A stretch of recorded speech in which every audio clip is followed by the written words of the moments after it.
And you are rolling with Latanya Vibes. Welcome to Soul and Soil Podcast. I'm your girl, Latanya Vibes. And we just made it to the first episode. This is the first official episode of Soul and Soil Podcast. Look, okay, I gave y'all 2 rounds of applauses. How y'all doing today? How y'all feeling? Yes, I gave y'all vibes. Yes, oh look, I gave y'all scenery and I gave y'all vibes. I gave you scenery and vibes, okay? How y'all doing today? How y'all feeling? If you are new here, welcome to the motherfucking channel. I appreciate your time, your energy, your space, and you about to elevate in this motherfucker, okay? You about to become your authentic self in this motherfucker, okay? You about to thrive in this motherfucker with me, okay? All right. Let me back up and let y'all see a little. Okay, we're back into it. Let me go ahead. Cameraman, can you change the angle? Can you change the angle for? Okay, thank you. Yes. Look at how I'm looking. Okay. Y'all, do y'all see this? We're giving professional. We're giving TV host. Okay? We're giving Latanya Vibes professional. Okay? So welcome to Soul and Soil Podcast, a space for existing in your authenticity while unlearning and tending to the parts of yourself that the world taught us to neglect. And until I get that down packed, y'all go see me look down a little bit, okay? Because I just need y'all to know this is the intention of Soul and Soil Podcast, okay?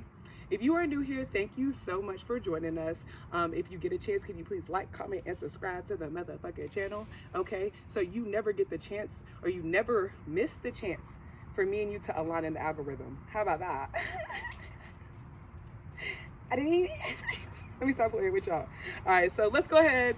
Your girl got segments, okay? Your girl is giving, let's go ahead and give format. Let's give foundation because I want to have guests on this show. And so if we need guests, we need format. Okay, so let's go ahead and get into the first segment, which is going to be tending to the soul.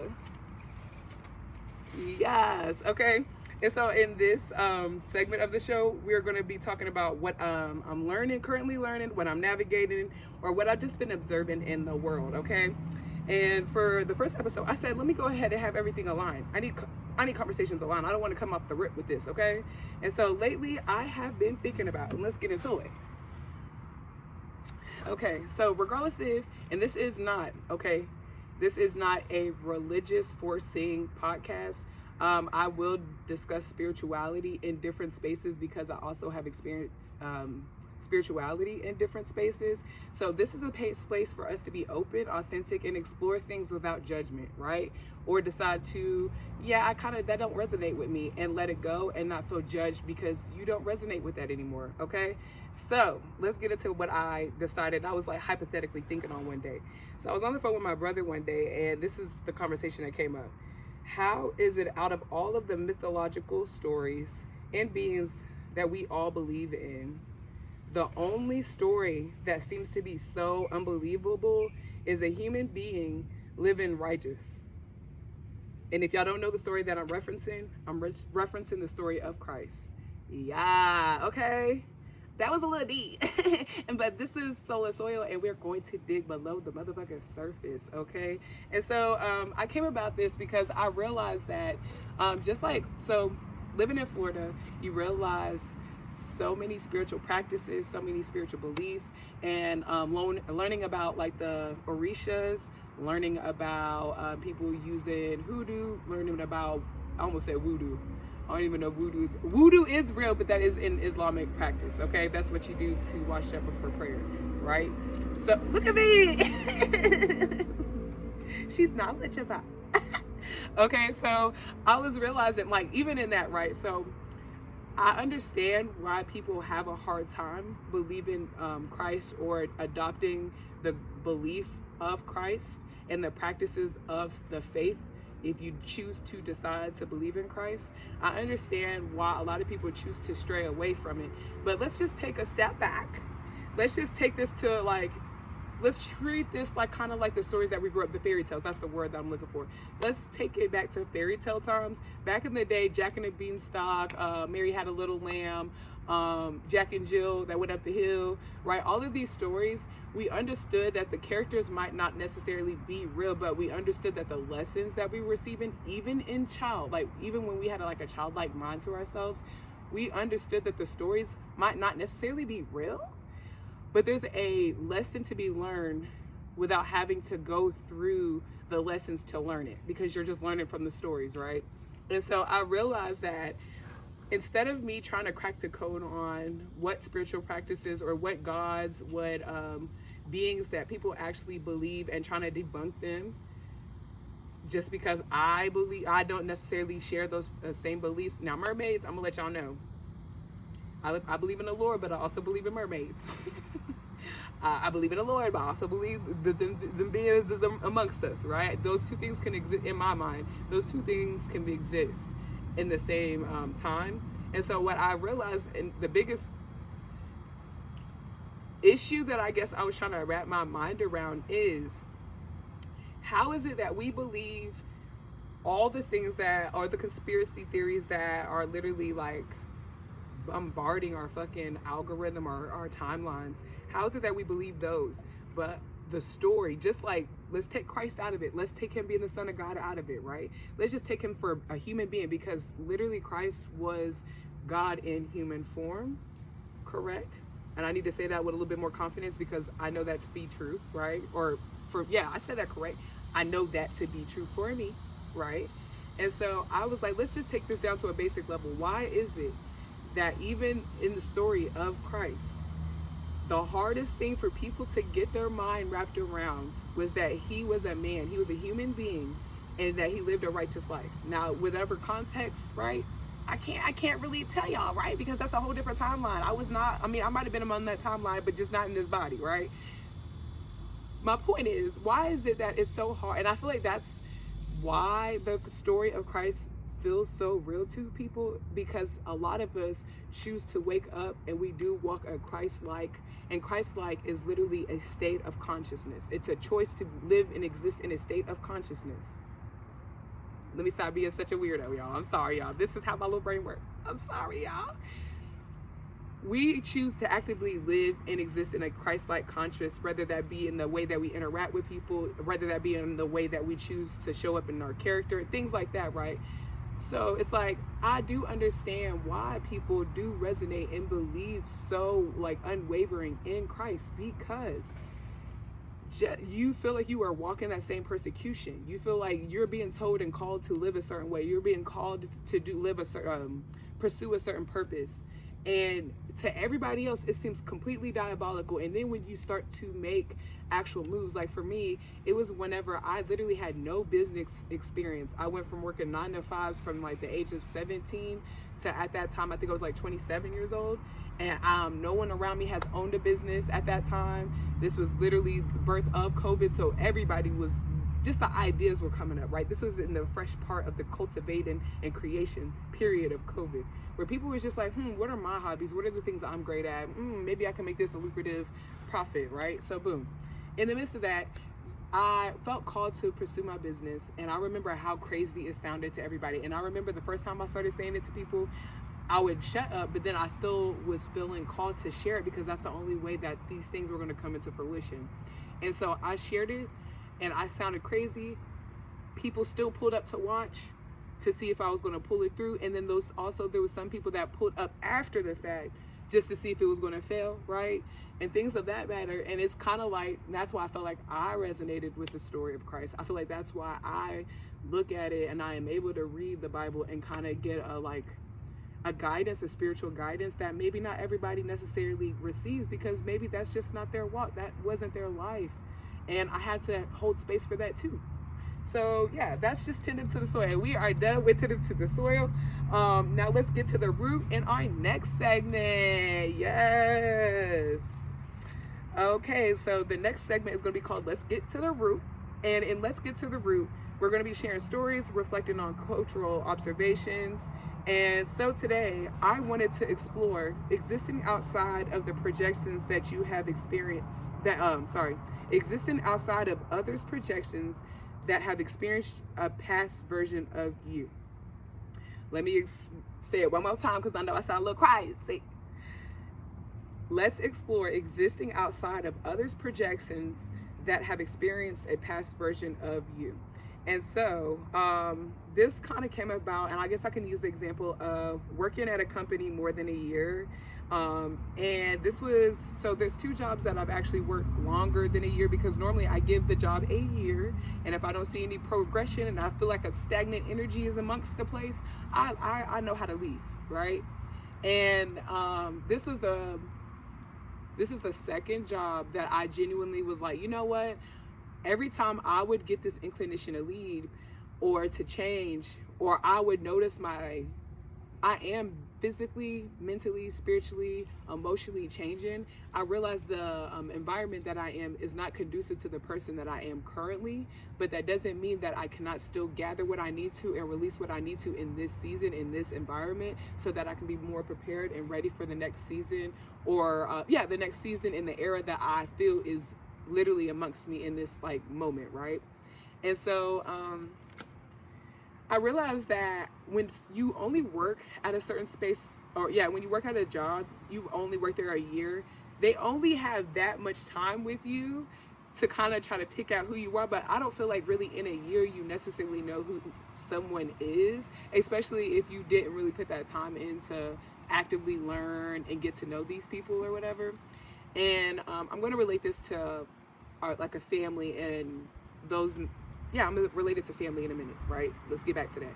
But in company wise, I feel like when I've worked at certain jobs, because I was a temp, they didn't really have to spend too much time getting to know me. They just knew enough about me to coexist in my space, and they left me alone. But then I noticed that jobs where people got time to watch you, people got time to study you, and you spend enough time amongst these people, they start to feel like they have a preconceived notion about who you are, despite even the changes that you're actively making in front of them. And at first, I used to struggle with that when it came to family, which is why I said I'm going to bring that back up in a second. But I realized with my job, it was even harder, because I was like, how the hell do y'all feel like you have this full awareness of who I am and the capacity I am as a being when you spend this much time with me? Look, we spent 8 hours together, but necessarily we spent really 15 minutes out of a full day where you actually engage with me to even feel me out for real, right? And I realized that since I've been at the job that I am at currently, the longer I've been there, the longer people have time to not only make their own preconceived notions about you, but they also have time to now share that with other people. Because I'm gonna let y'all know, I'm one of those people, I do not go out the way to be commingling with my coworkers. I'm not one of those people. I don't really go out to commingle with anybody. I feel like the people that are aligned with me, God allows them to align with me naturally and organically. But for everybody else, we all are literally just background characters in each other's stories. Do your thing, sis, I'm gonna do mine. And I realized the more that I've been at the job, people have took the time to spend time trying to form judgments about me. And I spent a lot of time trying to prove myself, when I finally realized that there was nothing that I could do to change how these people were perceiving me. I finally said, well, what the fuck is you focused on that in the first place? Because I spent so much time doing that I literally was so hyper-focused on that, I did not realize, and I wasn't giving gratitude to the changes that I was making. Oh, I wish y'all could see this. Let me stop. I'm one of those people. I got a little ADHD, undiagnosed. I just wanted y'all to see. Oh, man. All right, y'all. My bad, y'all. My bad. But getting back into it. So that's the way that I seen it in my job, to where I felt like I could not advance because y'all then went out the way to choose, like, okay, you don't want to work with her because so and so and so. And these are all their own personal interactions with me. They're not and they're not even interactions that they had with me, because a lot of the interactions that people have with me, especially in a professional setting, is forced. If I don't have to talk to you, I really will not. Because I know what it is when I bring a little attention to myself, be a little nice. Now everybody want to come study. Now you all want to pick and see how far my niceness goes. When I'm very, very happy, now you want to see what the other side of that looks like. And then you want to sit there and judge me whenever I do have a bad day, because you've seen me only happy and I only projected happy just because I know that y'all are expecting to see an angry black woman. And it's like those little things, right? There was a story, there's several stories in the Bible where God had asked people to remove themselves from the places that they originally were from. Where they were, their hometown, right? And a lot of times the hometown didn't have to necessarily be their hometown. It could be the people, their family, the environment, right? That they had spent so much time cultivating and growing in that they became comfortable and complacent in that space. And now it's more detrimental than good, which is why you're being called to be removed from that space, right? And I had that same, like what I'm going through now is what I went through whenever I decided to make that move to Florida 7 years ago, and I had to make that transition with my own family. Because I realized that even now, like when I talk to them, it's been 7 years and I am not the same girl that left Kentucky. But whenever they talk to me, I still realize, oh, you still see me from that lens, despite what I'm doing now, despite all the actual evidence that I'm showing you that is not who I am anymore. Because you have set in your mind that this is who I am, you don't want to make that change. You don't want to see me as different. So now it's up to me to choose if I'm going to want to keep trying to prove myself as different to you, or choose to be around people that are ready. Because I've noticed that new people, they don't, I mean, unless they really going into it with a negative ass vendetta, a lot of times new people are so open to receive you and whoever you are choosing to be in that moment, that there's no judgment. It's all acceptance for the most part, depending on who you're dealing with, right? But I've noticed that, like, when I moved to Florida, there was so much more acceptance for who LaTanya Vibes was, okay? LaTanya Nicole, if you nasty. Let me stop. But, and it was because I was always this person. Like, LaTanya had always been cultivating this person, even whenever I was back in Kentucky. But then every time I would try to show that person, it would be the world or external forces, because I'm not going to just put it on family. There'll be external forces trying to remind me that's not who you are, this is who you are. And for a lot of times it would beat me, it would keep my ass in a loop, it would make me talk my own self out of things that I felt full confirmation from God to do. Do I have the full plan and path? No, but a lot of times I literally ask God, he will give me like that little inclination to make this change. I mean, I'm not going to tell you what to do, but I know that since you want this, do this. And I'll be like, can I do that without doing that? And he'd be like, girl, no, like, lock in. I'll be like, okay, I hear what you're saying.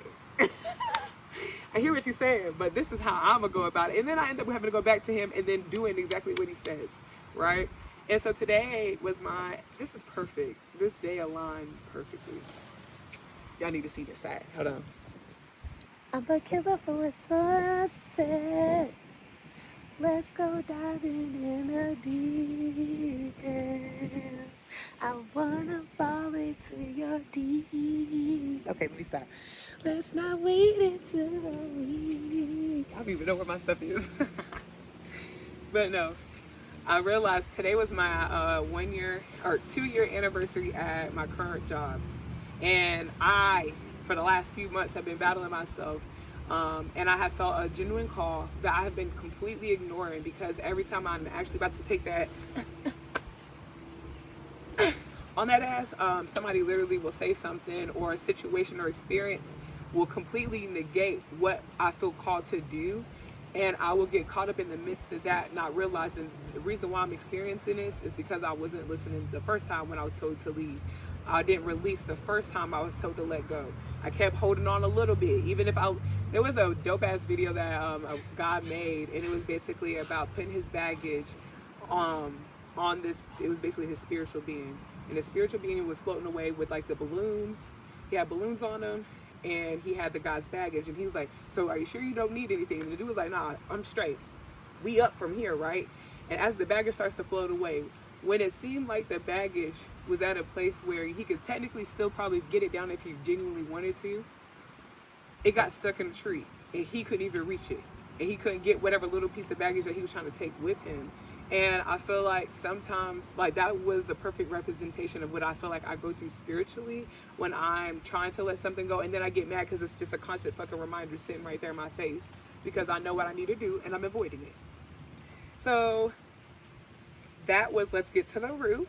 Let's get to the root is where we just kind of lightly get into a quick conversation, but it'll be kind of about what I'm going through and what I'm reflecting through. And now that we got to the root, let's go below the surface. Now, this is the main portion of the main segment of Soul and Soil podcast. Look at me with the formation. Okay, ladies, now let's get in formation. Okay, so anyways, This is the main segment, and so I have got a fun fact from Times Magazine that I'm going to read in it. And so for today, we're going to talk about how parasocial relationships, even on a smaller scale, have a way of limiting a person's growth and self acceptance. I'm gonna say that again because your girl got tongue tied like a motherfucker. How parasocial relationships, even on smaller scales, have a way of limiting a person's growth and self acceptance. Now, you see how the group kind of leads into getting below the surface, because past people can project on you. And if you look at your social media pages, honey, let me get to you. If you look at your social media pages, it's a perfect blend of your old self, your new self, and the self that you're heading to, right? And it's always reflected in the people that's on your pages, the people that you kind of like mingle with online. And I've learned that I am not a large creator, even though I'm big business. I am not a large creator, meaning I don't get as many views as other people do. But I'm going to let you know, even on the below 5,000 scale, I promise you, I struggle with parasocial relationships all the time. And I've noticed that a lot of people that had a real connection with me in my real life, they chose to opt out of a real connection with, I'm speaking some real shit. Okay, look at the, see, we speaking, thank you. I've learned that some people have opted out of having a real connection with me in my real life, in my physical life, and opted into just having a parasocial relationship with me online. And it doesn't matter how many times we hit each other with that, oh girl, we definitely gotta align, or yeah, we're gonna meet up here. We never do. And then we keep this relationship going to where these people then watch me from when I first moved to Florida, had my son. Okay, my son is going on 7 years old. Look, I told you I moved here 7 years ago. I had him the first year I moved here. My son is 7 years old, and these people have watched my son grow up. Some people have watched me from Kentucky. Some people I went to high school with. And I think parasocial relationships can be a beautiful thing, especially when it's a progressive relationship, meaning the people that follow you or the people that are connected to you and the people that believe in you, they genuinely have faith in you, and they've watched you grow, and they appreciate seeing the growth.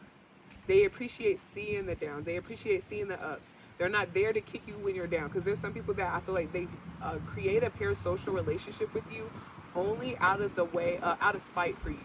Meaning, I don't like your ass so much, I'd rather sit here and wait to see you fall just so I can feel good. One day, and I don't care how many days I gotta wait to see it, but I'll wait. Okay? And then there's some people that like, there's a lady that I worked with, and whenever I moved to Florida, and I just abruptly, literally, I was at work and decided, yeah, we're not going to keep doing this. That's normally how I make my decisions. It's like, I make a cute little countdown clock like they do in the basketball games, right? I do a cute little shot clock, and literally I give myself 5 seconds to make a decision, because I don't want to hear any more outside influence. And whatever decision I make, I fully commit to, and we got to see it through. And we got to see it through. And we got to see it through. Right? And so, yeah, that's kind of just been my personal experience with that, where I feel like my parasocial relationships sometimes stunted my growth. And I've noticed just like the relationships that are not so parasocial media, the people who just kind of casually view your shit, it's a lot more positive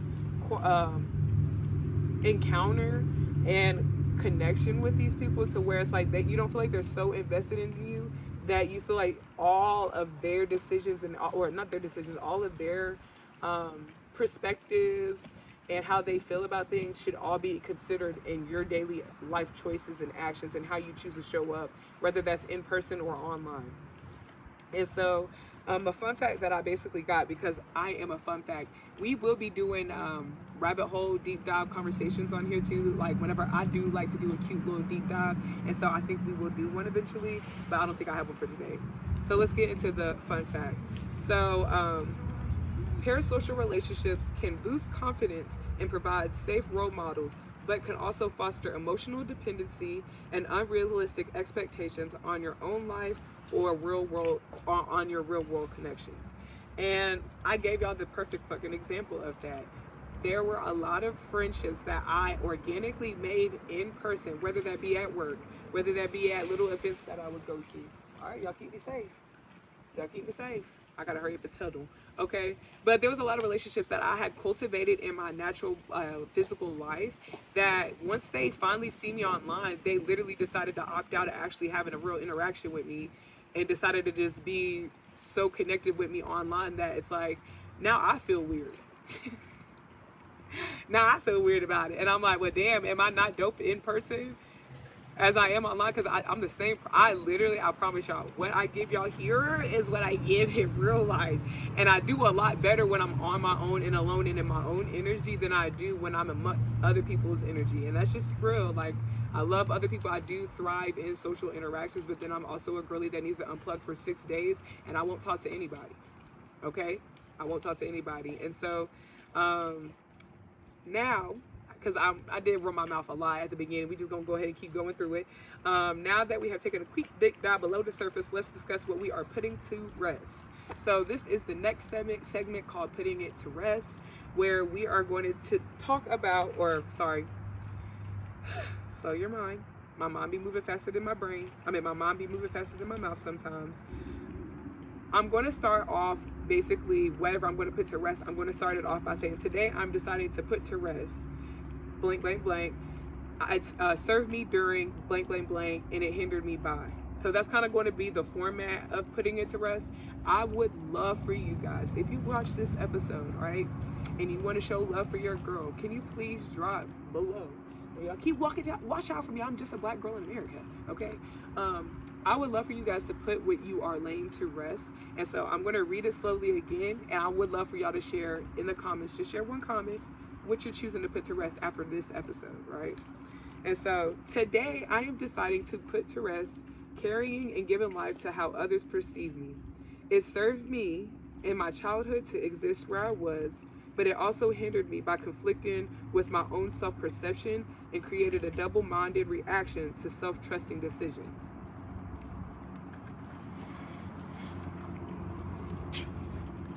That's a cold motherfucker. I'm going to read that for y'all again because I need to really get this in my soul, in my spirit. I wish I could see the jumping fish I'll be seeing behind y'all. But today I am deciding to put to rest carrying and giving life to how others perceive me. It served me in my childhood to exist where I was, but it also hindered me by conflicting with my own self-perception and created a double-minded reaction to self-trusting decisions. That's a motherfucking affirmation. Y'all see how I put that together real cutesy, real demure? I need y'all to do that for me in the comments. Okay? Thank you. And so we're going to go ahead and transition. We put some things to rest. Now let's tend to the soil. Yes, Latanya has hella segments, but I want to keep y'all interested in. Some segments will not always be there. Like this one is going to be a segment that is more for the community. We're going to get into it, right? So seeds from the soil. It's going to be a segment based on submissions from listeners, introduce topics from viewers to discuss in the comments. So please share your voice notes, questions, stories with us in the email. Sometimes I will give you guys a prompt. And so for today's seed of the soil, please share a time where past perceptions limited your personal belief and how you navigated through that. So if you don't want to share what you're putting to rest, please just share a time where past perceptions had limited a decision that you were going to make that you felt full autonomy and trust in making, and how you navigated through that. Yes. Okay. Please continue sowing those seeds in the inbox. Now it's time to tend to the soil. Okay. So we got seeds from the soil. Tend to the soil. Seeds from the soil is literally just going to be y'all submissions, okay? And so we don't have any submissions this week because this is the first episode. So please, when you get that chance, do your sister good, okay? And I will actually post it in the description. I'll put to rest that little description or that little prompt, and then I'll also put the seed from the soil prompt there. All right, so we are tending to the soil. This is where we are closing the fuck out. Y'all are making it through? Yes! All right, so in this segment, I'm going to share journal prompts, affirmations, words of encouragement, and side quest challenges, because if you guys did not know, your girl got a new journal out. The first journal I released was in 2022, and it was the first time I ever created a journal. We're going to get into that next. But now, 2026, I decided to cultivate a new journal, and it's basically like an evolution of how I did the first one, but it's in the season that I'm in currently, which is really trying to give space for self-discovery and figuring out who I am in this season. Not who I wanted to be whenever I was 18 years old, not who I was whenever I was 27 years old, and also not who I was when I literally had that mean-ass transition at 30. I want to figure out who in this season, after the things that I've experienced, who am I?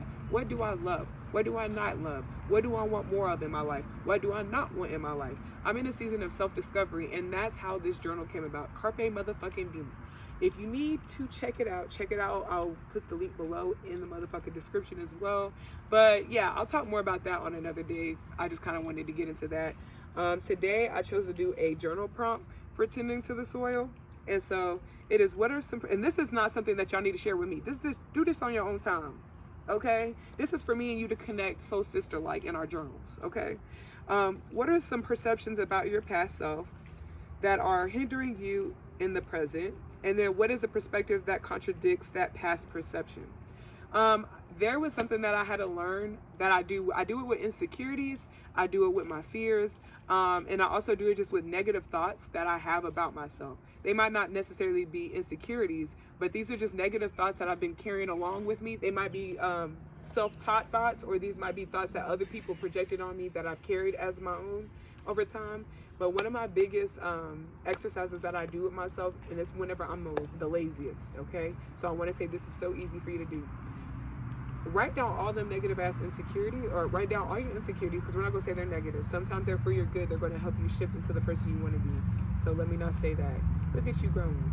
But what I will say is I'll write all my insecurities on the paper. I'll write all the negative comments I share with myself on the paper. I'll write all of the negative perceptions that I have on myself. What else did I say? There was another one. So ideologies, your insecurities, and your fears. Write them all on one page. And I feel like do all of these practices on different days. I feel like there's a lot, when you do bring up insecurities, there's a lot of emotions attached. There's a lot of triggers with that. When you bring up your fears, there's a lot of emotions tied to that. When you bring up self-perception and perceptions that others have projected on you, it's a lot to deal with. So I just recommend that if you're going to do these exercises, do all three of those on different days. And on that page, write on one side all of them. And then on the second side, I need you to write either a physical experience that has occurred, an affirmation that maybe you don't necessarily believe it yet, but you want to believe this about yourself, to contradict that negative ideology, or to contradict the fear, or to contradict the ideologies. I don't even, baby, I'm getting big. And when I start getting big, I start to throw a fit, okay? But no, that is going to be, you see how angry I got? I don't know. So yeah, that's kind of what I'm going to read it one more time for y'all, the journal prompt. What are some perceptions about your past self that are hindering you in the present? And then what is a perspective that contradicts that past perception? So for instance, if you're somebody that you just said that like, I always fuck up, that's not always true. Think about the times where you have literally saved yourself from a fuck up. Because yes, maybe you do fuck up, but you also need to also realize that you're a problem solver. And because that you fucked up so many times, you became an elite problem solver. And so you have to give space for two things being true at the same time. And I feel like this practice definitely gives you that vibe. So yes, now we are at our last segment, which is, how about a round of applause? All right. Thank you guys for making it all the way through the first episode with me. I really do appreciate it. And I honestly feel really fucking good about this. I really do feel good about this. I want to say thank you guys for joining us for a conversation rooted in truth, reflection, and self-discovery here on Soul and Soil. If something in this episode resonated with you, please take it with you, sit with it, and let it grow. Until next time, continue tending to your soul and nurturing your soil.